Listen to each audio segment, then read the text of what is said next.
Rajasthan lab assistant exam 2025 की तैयारी करने वाले सभी भैया बहनों के लिए महत्वपूर्ण रहने वाली है, क्योंकि आज की इस क्लास में हम नीट एग्जाम में पूछे गए ऐसे प्रश्न जो लैब असिस्टेंट एग्जाम में छपने की पूरी ताकत रखते हैं उनकी प्रैक्टिस करने वाले हैं।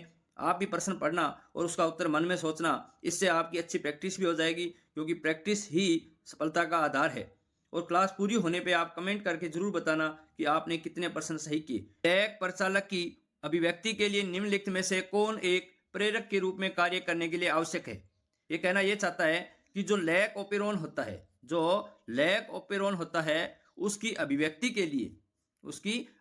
के लिए प्रोमोटर के रूप में कौन जरूरी है। तो इस प्रश्न का सही उत्तर होगा लैक्टोज। क्या होगा? लैक्टोज। निम्नलिखित में से कौन सा एक प्रारंभिक प्रकूट है, यानी प्रारंभिक कोडोन कौन सा है? यूएए, यूएजी, यूएजी, यूजीए। तो इसका सही उत्तर होगा निम्नलिखित में से कौन संरचनात्मक जीन के समान है। तो संरचनात्मक जीन जो लैक ओपेरोन में पाए जाते हैं, जो अभिव्यक्त होते हैं तो लैक्टोज का पाचन करते हैं, उसी प्रकार संरचनात्मक जीन के समान इनमें से कौन है? उत्पाणु, संपार, प्रचालक, पुनराणु। तो इसका सही उत्तर होगा संपार। डीएनए आधारित आरएनए पॉलीमरेज, यानी डीएनए आधारित आरएनए पॉलीमरेज एंजाइम डीएनए के किस एक रज्जुक पर अनुलेखन को उत्प्रेरित करता है। ये कहना चाहता है कि डीएनए आधारित आरएनए पॉलीमरेज जो एंजाइम है वो डीएनए के किस एक रज्जुक पर अनुलेखन का कार्य करता है। तो इस प्रश्न का सही उत्तर होगा टेम्पलेट रज्जुक, ऑप्शन ए।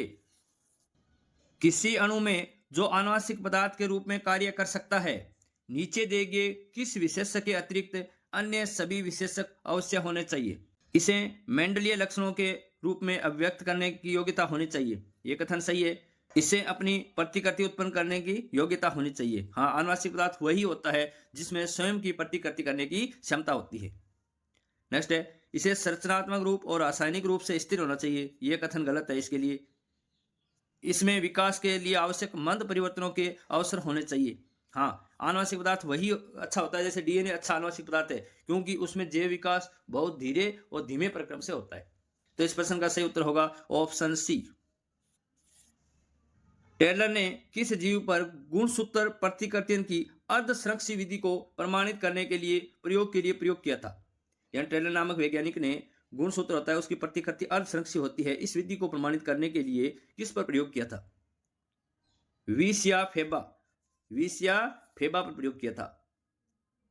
राइबोसोम का एक संकुल जो आरएनए के एक रज्जु के साथ जुड़ा होता है क्या कहलाता है? पॉलीपेप्टाइड, ओकाजाकी खंड, पॉलीसोम, पॉलीमर। तो सही होगा पॉलीसोम।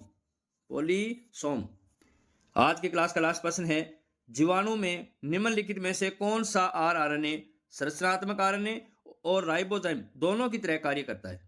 यानी जीवाणु के अंदर ऐसा कौन सा आरएनए है जो संरचनात्मक आरएनए और राइबोजाइम दोनों की तरह कार्य करता है? 23 एसआरआरएनए। धन्यवाद।